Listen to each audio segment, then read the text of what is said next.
vežioju užsakymus ir išmetė straipsnį apie mane vėl. Antraštė gera. Jauniausio ūkininkai ieško meilės dalyvio Roko mama atvira. Jam kažkaip nelabai tos panos kabutėse. Toks jausmas, kad man vyrai patinka. Nu, mama tai pasakė, kai pasakė, tai parašė, bet nu, tipo, paskiau ištaisė. Įdomiai. Ir va, skaitau tos straipsnis ir toks, atrodo, aš neturiu to užsispyrimo, kad kažką imi ir darai.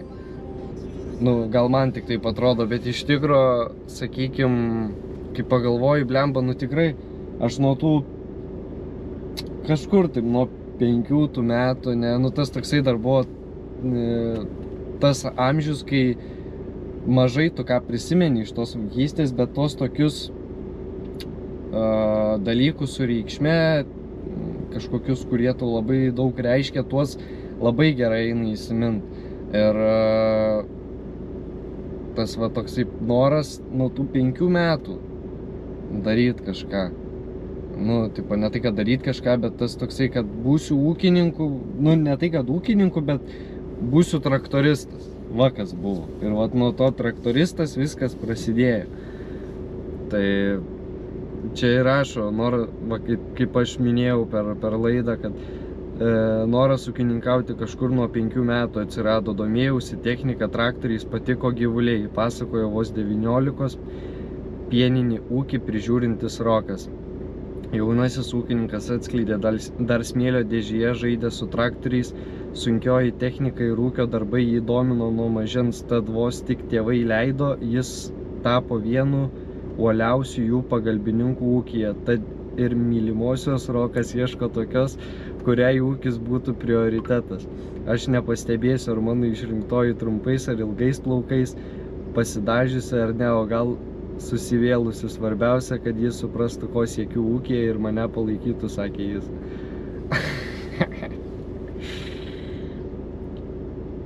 Pasak Roko mamos Daivos, sūnui nuo mažens nelabai kas daugiau be ūkio ir rūpėjo, nei draugai, nei mergina nebuvo jo prioritetai.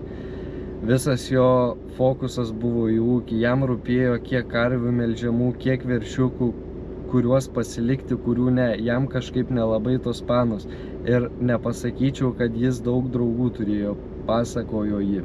O kadangi Rokui toks svarbus ūkis, jį rodyti ir kalbėti apie karves jis gali nesustodamas. Apžiūrinėjant jo šeimos ūkį paaiškėjo, kad didžioji dalis jo laikomų pieninių galvijų yra kitose ganyklose, o ūkyje prižiūrimas jų prieauglis ir netrukus palikuonių atsivesinčios karvės. Norėčiau sudalyvauti gimdyme, prisipažino laidos vedėja Nijolė Pareigytė. Oi, čia ilgas straipsnis, galit nueiti TV3 ir patys paskaityti, tikrai įdomiai aprašo, jeigu nenorit skaityti, galit nueiti pasižiūrėti. Birželio 2 dienos per TV3 19:30 rodė tą laidą, ten viską papasakau, gal šiek tiek įdomiau. Tai, jo, nu ta prasme, tas toksai, žinai, pasakymas, žinot, tas pasakymas, kad tipo neturi laiko antrai pusei, nu, labai sunku šitą dalyką pasakyti, nes mano dabar siekis yra susikurt. Faktas, čia dar labai ilgai tas užtruks, bet susikurt ūkį tokį, kuris efektyviai dirbtų, kuris neštų pelną, plėsti tą sūrių veiklą, kažkaip ją platint, populiarint, galbūt juos pardavinėti ne tik turgui ir ne tik mugėse, bet eiti su jais plačiau. Tai čia toksai mano siekis vat būtų, o ta meilė atsiras per gyvenimą, kai bus laikas, bus ir vaikas. Tai tas toksai, žinot, kai sako, niekada neik į maisto parduotuvę alkanas, nes nusipirksi nesąmonę. Tai va, čia irgi toksai, kad niekada nesileisk į santykius, kai jautiesi vienišas, nes pasirinksi blogą žmogų. Nu tai tiesiog neutralus. Sveiki gyvi. Ką, soriukas, šiandien antradienis. Iš trečiadienio į antradienį. Čia ne diena atgal peršokom, bet visa beveik savaitė. Tai, žodžiu, kaip ir pasakojau, tokių problemų buvo. Iš praeitos savaitės trečiadienio pasakojau. Tai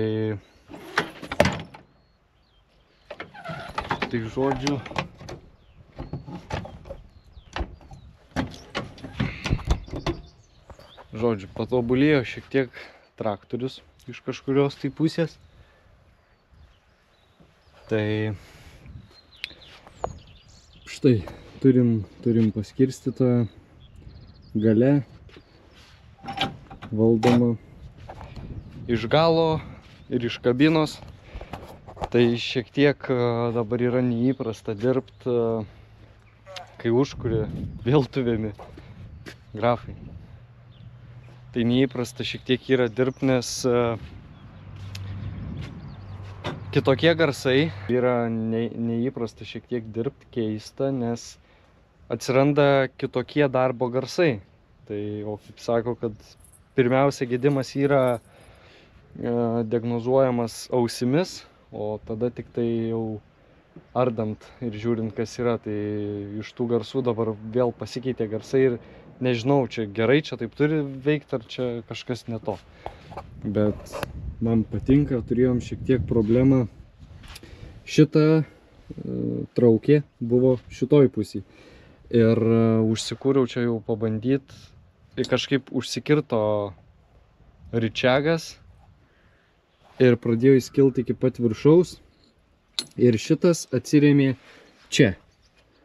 Tai galvoju, dabar va, turėsiu gaidį ir neina išjungti. Sakau, turėsiu gaidį, dabar jau būsiu sugadinęs paskirstytoją, sulaužęs, bet laiku užgeso traktorius, nes gavo spaudimą, apkrovos ir jisai tiesiog užgeso. Tai labai dėl to džiaugiuosi. Čia rankenas sulinko. Tai jeigu šitas metalas sulinko, čia nelūžo, tai reiškia geroj vietoj. Ta prasme, kokybiškas paskirstytojas. Tikėkimės, pamatysim eigoj. Tai ilgai čia užtruko tas visas procesas, bet dėl to, nes turėjom belekiek lietaus ir tiesiog lietus, vėjas, tai neįmanoma buvo kažką daryti. Tai tiesiog gavom ilsėtis. Tai vat po poilsio toksai be energijos su kažkokiu tinginiu apėmusiu, bet nieko, įsivažiuosim. Tai dabar yra viskas taip, čia eina į štoką galinės pakabos, o čia eis į, sakykime, priekabai verst ar tam pačiam vyniotuvui užsikabint.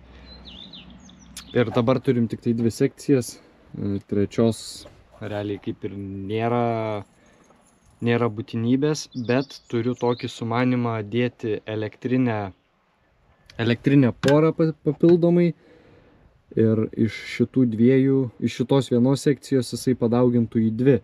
Tada automatiškai galėčiau išmesti vyniotuvo paskirstytoją lauk ir šlangas jungti tiesiogiai ir viską valdyti kabinui. Nereikėtų kažkokių papildomai ten trosų to vyniotuvo vestis į kabiną. Tai nes dabar dar kas bus nepatogu, gausiu konstruotis viduj kažkokią tai kabliuką ar ką, tai kad man visada užmaitintų paskirstytoją, kad visada būtų paduotas. Ir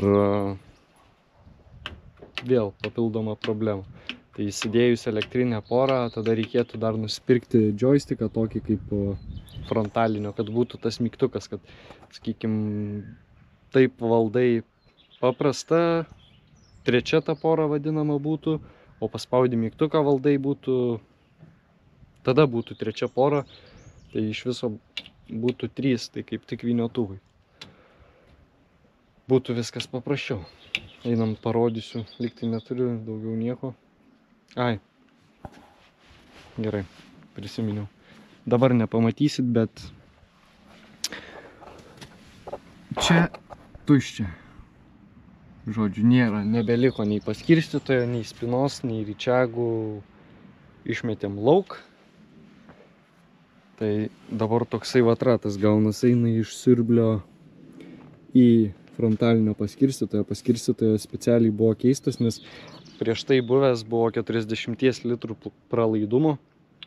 Ir mums būdavo va ta problema, kad šaudydavo šlangos, šaudydavo manžetai. Tai pasikeitėm šitą, sumokėjom didelius pinigus, bet daiktas geras, tikrai pasiteisino. Ir jo, tai jisai čia paduoda tepalą, čia grįžtamasis į baką, o čia šitas užmaitina traktoriaus hidraulikos paskirstytoją. Tai toksai iš vieno į kitą, iš to į trečią. Bet viskas atrodo puikiai. Čia pasijungė, seni meistrai pasakė, kad jungti per abudu grįžtamai, kad nekaistų tepalas, pastoviai cirkuliuotų.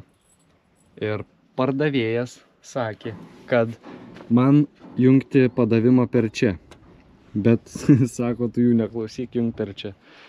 Nes, nu, visiems traktoriam taip deda, tai ir, sakau, ir mes tai padėsim.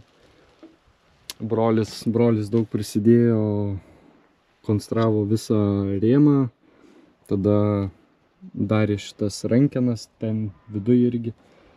Viduj papasakosiu vėliau, tai konstravo šitus, o aš ardžiau... Iš kur tepalus? Ar ne tepalas čia? Gal ne. Tai konstravo visą tą laikiklį, tas rankenas, o aš lupau lauk paskirstytoje, siurblį, visas šlangutes, šlangelės. Ir paskiau čia pradėjau junginėtis, tai atliko labai daug šlangų. Iš tikro, man reikėjo nusipirkti tik tai 2. Aš šiaip galėjau dėti tas pačias, kurias išėmiau, bet man reikėjo, kad būtų su kampu. Nes jeigu būčiau dėjęs tokias, kokias turėjau, tai vat irgi būtų kaip čia buvę, toksai lankas, nu, man nelabai gražu. Šiaip ir šitą šlangą norėčiau pakeisti. Jinai šiek tiek gal ilgokai yra, bet norėčiau pakeisti, kad būtų su kampu. Tada su šitais čia pirkau naujus ir jie susisuko ir liesdavos tiesiog vienas prie kito, tai čia truputį apšlifavo ir dabar gerai. Junginės, tiek vienas, tiek kitas gal šiek tiek bus neįprasta, bet manau prie visko priprasim. Tai čia pareina grįžtamas tiesiai į baką, tai aš jį pajungiu, vat, čia vat matot, tavo šlanga pareina ir tenai į baką tiesiai, čia nieko nebėra, viskas išsimetė labai daug šlangų, kabinai kokie pokyčiai, tai neidealiai čia tas linoleumas, bet sėdenė kita, nes ana jau ten baisi suplyšus, tai nu kažkokių pokyčių, dabar bus galima, jeigu išsivalysim, bus galima dirbti tiesiog su kojinėm. Tai kažkas naujo tipo. Taip, dabar rankenos. Visi deda, čia veda šitus troselius. Čia yra žmogus kaime, kuris padaro tas rankinėlės ir tvarkingai padaro, bet mes jų nedėjom. Nežinau, galbūt buvo pirkti trumpesnių trosų, bet mums davė šitus. Tai tie trosai mums iki čia realiai, iki to kampo, o čia ir frontalinio joystickas ir gazo rankena, nu, šiek tiek nepatogu, čia būtų viską vienoj vietoj, čia per mažai vietos. Tai tiesiog sugalvojom daryti čia ir dar pasilikom vietos trečiai rankenai, čia prisivirintų, trečią rankeną gal šiek tiek čia prie tos sėdenės taip keistai būtų, nu, bet per laiką priprastume arba gal ką nors kitai perdarytume. Tai viskas būtų gerai. Tai čia dabar nedarė brolis to pačio aukščio, nes taip nusprendėm, kad bus nepatogiai labai stumdyti. O dabar šita aukštesnė rankena yra hidraulio galinės pakabos. Tai puikiai valdos. Viskas čiki-piki. Čia irgi konstravo viską, žodžiu. Tai šiaip kainavo, tas paskirstytojas kainuoja 250, o čia viskas sudėt, neskaičiuojant darbo ir laiko prarasto, tai vien už visas dalis šlangas išėjo kažkur virš 300 biškį. Aš manau gerai, nes ir patogiau dabar bus, nereikės čia kažkur tai lenktis, tų rankenų gaudyti ten iš apačios. Kažkaip viskas vienoj vietoj. Sėdenė pasikeitė, tai truputį taip dabar neįprasta, bet bent jau nesivarto. Važinėjęs pirmin atgal, lankstos galas. Kažkiek, žiūrėkit, galima ir atsigult. Tai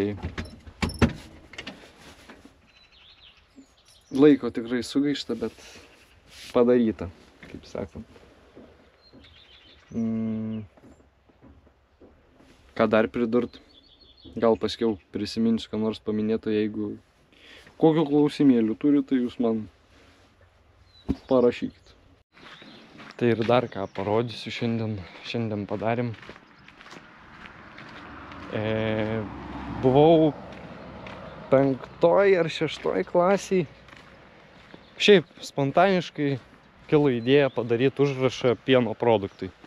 Ir prašau, jisai turėjo reikšmę. Aišku, čia dar toksai tuščias atrodo. Tai sugalvojom, čia reikia tą ilgą vazoną tokį padėti, kad gėlės svirtų gražiai į apačią ir kažkokį vaizdą turėtų. Ir dar šitą reikia kažkaip sutvarkyti gražiau. Ir čia norim karvės. Tos imitacinės karvės. Ir manau visai neblogai gražiai atrodytų, jau dabar žmonės važiuoja pro šalį ir stabdo, žiūri, kas čia yra. Tai gerai, kažkiek dėmesio atkreipti, kad pieno produktai gaminami, kad įsigyt gali.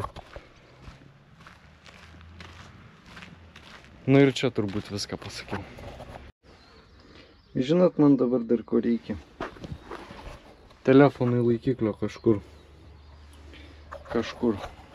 Bet kad neateitų iki telefono vibracija nuo traktoriaus. Paskiau kameros atsikrato. Reikia kažkokį mandresnį nusipirkti.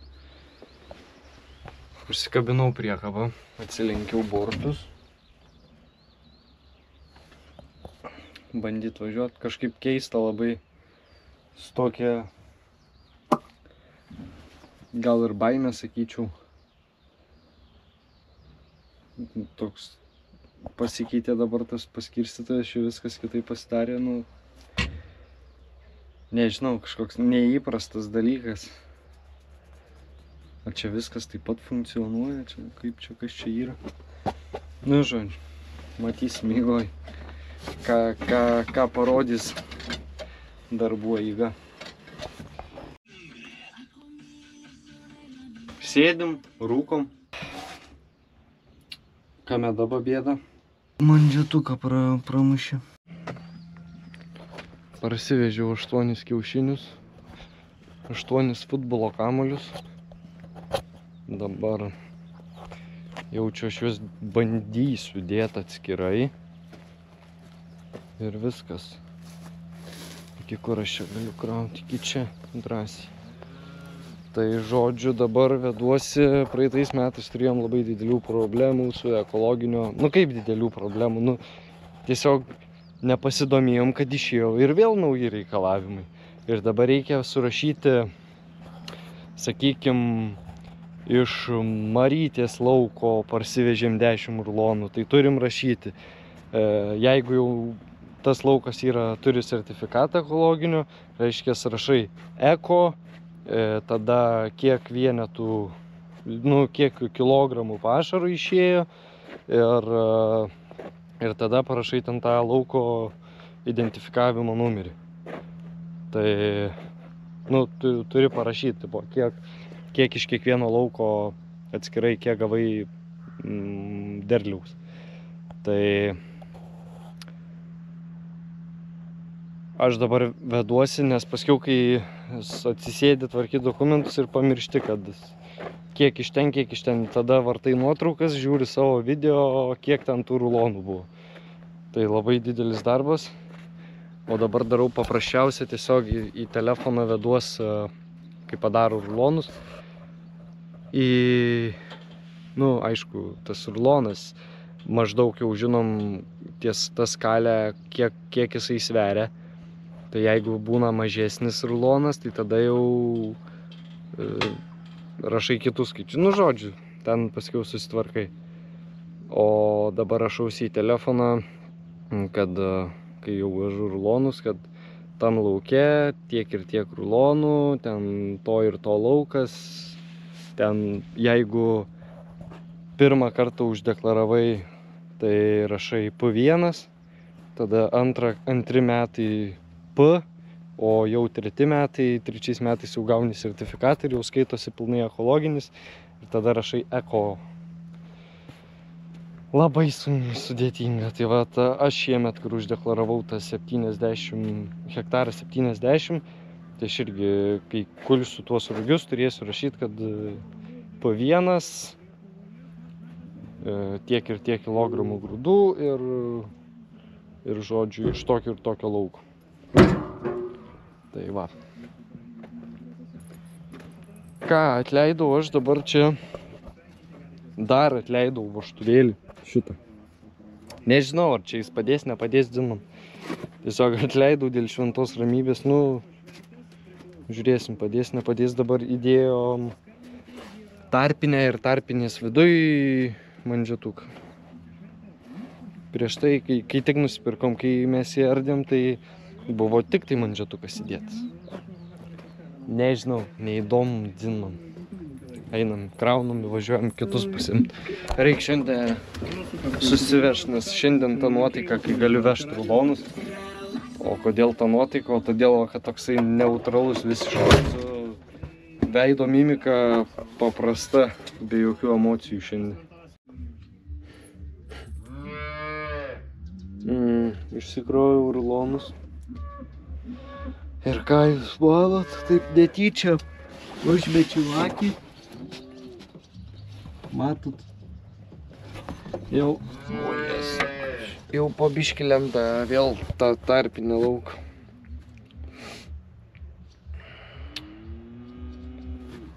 Rytoj važiuosiu nusipirkti naują dangtelį.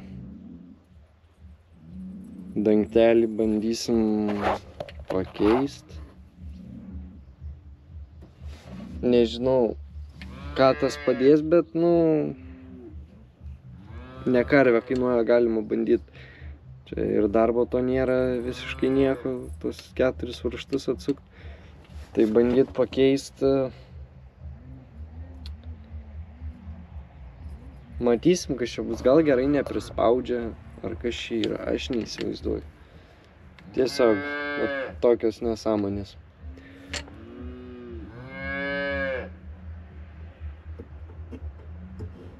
Susivežiau, skaitosi rulonus. Nenoriu važiuoti, tipo galėčiau, bet tai kas iš to, kad aš žinau, kad vėl pradėsiu krauti ir laukuose vėl pratrukdys, tai bereikalingai tepalą tiesiog išmuš lauk. Tai.